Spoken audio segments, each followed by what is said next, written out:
Good morning everyone, কেমন আছো তোমরা সবাই? আশা করছি সবাই ভালো আছো, সুস্থ আছো। আমরাও কিন্তু ভালো আছি। নতুন একটি ভিডিওতে তোমাদের সবাইকে ওয়েলকাম। সকাল এখন 7টা বাজে। ঘুম দিয়ে উঠে প্রথমে জানলাটা খুলে দিলাম। আর আমাদের জানলাটা খুললে ঠিক বাইরের পরিবেশটা এরকম সবুজে সবুজ, শান্ত পরিবেশ আর পাখিদের কিচিমিচির আওয়াজ। এরকম পরিবেশ কিন্তু ভীষণই ভালো লাগে। বিশেষ করে ঘুম থেকে উঠলে একদমই চেঁচামেচি এইরকম কোনো কিছুই ভালো লাগে না। মনে এরকম একটা শান্ত পরিবেশ হলে আর কিছুই লাগে না। এদিকে আমি চলে আসলাম ফ্রেশ হয়ে রান্নাঘরে।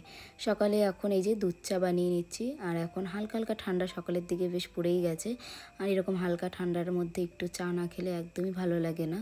আমরা গরমের মধ্যে সেরকম একটা চা খাই না, কিন্তু শীতকাল পড়া মানে আমাদের প্রত্যেকদিন সকালে উঠে 1 কাপ করে চা।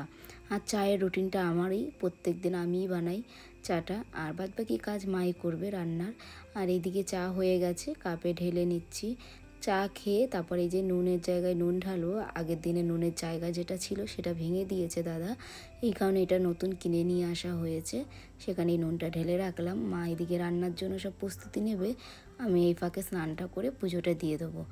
ছাদে চলে এসেছি ফুলগুলো তুলতে। আর দেখো জবা ফুল ফুটেছে গাছে 2টো। আর এরকম নিজেদের গাছে ফুল দিয়ে পুজো দেওয়ার মজাটাই অনেকটা আলাদা। আর এই গাছটা তো পুরোপুরি আমিই লাগিয়েছি, ওই কারণে আরও বেশি ভালো লাগে যখন এই গাছে ফুল ফোটে। আর ফুলগুলো একদমই লাল টকটকে, দেখতে এত ভালো লাগে, ছিঁড়তে একদমই ইচ্ছা করে না, কিন্তু না ছিঁড়ে উপায় নেই। কারণ গাছে থাকলে সেটা তো নষ্ট হয়ে যাবে, তার থেকে ঠাকুর ঘরে দিলে আরও ভালো হবে। আর এত সুন্দর ফুল তো কি বলবো। আর একটা ফুলের সাইজ দেখো কত বড় বড়। 2টো ফুল পেয়েছি, একদম আমার হাতের মাপে থেকেও বেরিয়ে গেছে, এত বড় বড় ফুল। আর অনেক বেশি সুন্দর লাগে এই ফুলগুলো দিয়ে পুজো দিতে। এই দেখো ফুল 2টো বেশ বড় বড় সাইজের। আর এইদিকে আমি এই গাছের ফুলও কিছু নিয়ে নেবো। এই ফুল গাছটার নাম ঠিক বলতে পারবো না। এই গাছের ফুলটাও বেশ দুধে আলতা, পুরো একদম টকটকে লাল সেটা একদমই না, কিন্তু বেশ ছোট ছোট গোলাপের মতন। আর পাপড়িগুলো বেশ শক্তই আছে। তাই এগুলো এরকম একটা একটা করে তুলে নিচ্ছি পুজো দেবো বলে।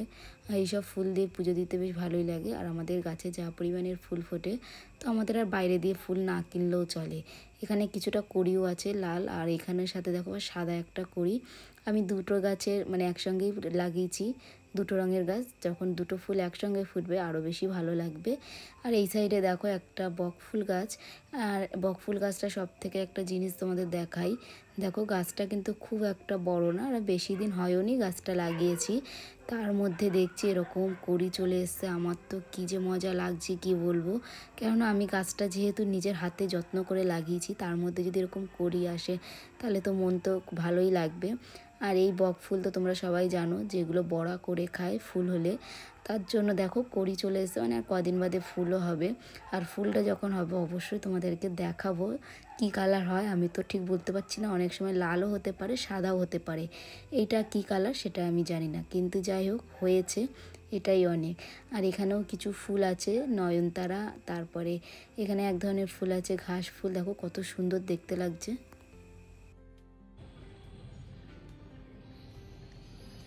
টাইম ফুল না, কিন্তু টাইম ফুলের মতনই দেখতে, ঘাস ফুল না কি ফুল বলে, কালারটা খুবই সুন্দর। আর এই ফুলটা তো অনেকেই চেনো, সন্ধ্যাতারা। সন্ধ্যাতারা ফুলগুলো খুব সুন্দর হয়েছে, কয়েকটা তুলবো পুজো দেওয়ার জন্য। আমাদের গাছে এত ফুল ফোটে তো, ঠাকুরের ফুল আমাদের এটাতেই হয়ে যায়।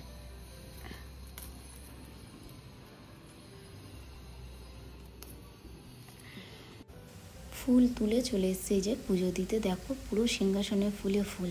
আর এই যে নীলকণ্ঠ ফুল, সেইটা আমাদের নিচে লাগানো আছে, ওখানেও প্রচুর ফুল হয়, সেইগুলোও তুলে নিয়ে এসেছিলাম। সেই সময় আর ভিডিও করিনি। আর আমাদের এই যে রাধা কৃষ্ণ, গোপাল, লক্ষ্মী, বাবা লোকনাথ আর ভোলানাথ বেশ সুন্দর করে ফুল দিয়ে সাজালে সিংহাসনটা দেখতে কিন্তু আরও বেশি ভালো লাগে। আর এদিকে দেখো পুজো দিয়ে চলে এসেছি রান্নাঘরে। মা আজকে করবে পাবদা, সে কারণে যে সর্ষে পোস্টটা একটু জলের মধ্যে ভিজিয়ে রেখেছে। আর এখানে এই যে পাবদা মাছ, পাবদা মাছটা খুব একটা বড় না, ছোট সাইজের। তো বড় হোক বা ছোট হোক, পাবদা মাছ খেতে আমাদের ঘরে সবাই বেশি ভালোবাসে। এদিকে এই যে দেখো মা সবজি কাটছে, সবজি হবে আজকে অনেকগুলো সবজি একসঙ্গে, একটা নিরামিষ তরকারি করবে, ওই কারণে সবজিগুলো কেটে নিচ্ছে। আর শীতকাল মানে এখন অনেক পদের সবজি, আর শীতকালে সবজিগুলো খেতেও ভীষণই ভালো লাগে। দেখো সাদা মূলোও রয়েছে, সিম রয়েছে, বিনস রয়েছে, এই দিয়ে আজকে একটা সবজি তরকারি। আর এদিকে মা পোস্তটা আর সর্ষেটা বেটে নিচ্ছে, আর আমি এদিকে মাছটা একটু উল্টে দিচ্ছি। মা যেহেতু একদিকে করছে, আমি আরেকদিকে করে দিই, তাহলে তাড়াতাড়িও হয়ে যাবে কাজটা। আর রান্নাটা হয়ে গেলে বেশ একটা বড় কাজ হয়ে যায়, যেমন পুজো আর রান্নাটা এই দুটোই আমি মনে করি একটু বড়। তো এইটা হয়ে গেলে ব্যাস, তাহলে অনেকটা কাজ এগিয়ে যাবে। আর এই যে মাছটা কিন্তু খুব একটা কড়া করে ভাজিনি। এই সব মাছ কিন্তু আবার কড়া ভাজলে একদমই ভালো লাগে না। কিছু কিছু মাছ আছে যেগুলো একটু হালকা ভাজতে হয়। এই পাবদা মাছটাও সেইভাবেই ভাজবো। আর এদিকে এই যে পাঁচমিশালি যে তরকারিটা সেটা হচ্ছে। এখানে আছে পালং শাক, বেগুন, তারপরে মূলো, আলু, সিম, বরবটি, মানে সব রকমের সবজি দিয়ে এই তরকারিটা হবে। আর এদিকে দেখো এই যে পাবদা মাছের ঝোল করেছে, এদিকে ওই সবজির তরকারি, সাথে আছে ভেন্ডি ভাজা। এই দেখো ভেন্ডিটা অল্প একটু ছিল, সেটা নষ্ট হয়ে যাচ্ছিলো বলে মা ভেজে দিয়েছে। তারপর তো খাওয়া দাওয়া করে নিলাম, করে এখন এই যে ব্যালকনিতে বসে বসে আগের দিন কদবেল কিনে নিয়ে এসেছি একটা, সেটাই এখন খাবো। আর আজকে সারাদিনটা একটু মেঘলা রোদ্দুর এইরকম ছিল, কিন্তু এখন বেশ ভালোই লাগছে। আর এখন হালকা হালকা না ঠান্ডা পড়ে গেছে, সেই কারণে এই যে মাখা এইসব খেতে কিন্তু এই ঠান্ডার সময় একটু বেশি ভালো লাগে। আর এই দেখো আমি আর মা বসে বসে গল্প করছি, আর এদিকে কদবেল মাখছি। কদবেলটা এতটাই ভালো ছিল যে আমার হাত দিয়ে মাখাতেই হয়নি, পুরো চামচের সাহায্যেই মাখিয়েছি। আর খেতেও কিন্তু অনেক বেশি টেস্ট ছিল। খুব যে একটা টক ছিল সেরকম না, বেশ মিষ্টি মিষ্টি। আর মাখানোটা দেখে বুঝতেই পারছো, ওর মধ্যে ধনেপাতা, চিনি, লঙ্কা, তারপরে নুন এই দিয়ে করেছিলাম। তারপর সন্ধ্যেবেলা আজ একটু চাউমিন খেতে ইচ্ছে করছিলো, সেটাই বানাচ্ছিলাম। নিরামিষ চাউমিন, তাও আবার কোনো ডিম টিম দিইনি, পেঁয়াজও দিইনি। তো এইরকম নিরামিষ চাউমিনও খেতে কিন্তু বেশ ভালোই লাগে। তো চলো বন্ধুরা, আজকের মতন ভিডিওটি এখানেই এন্ড করছি, দেখা হবে কালকে।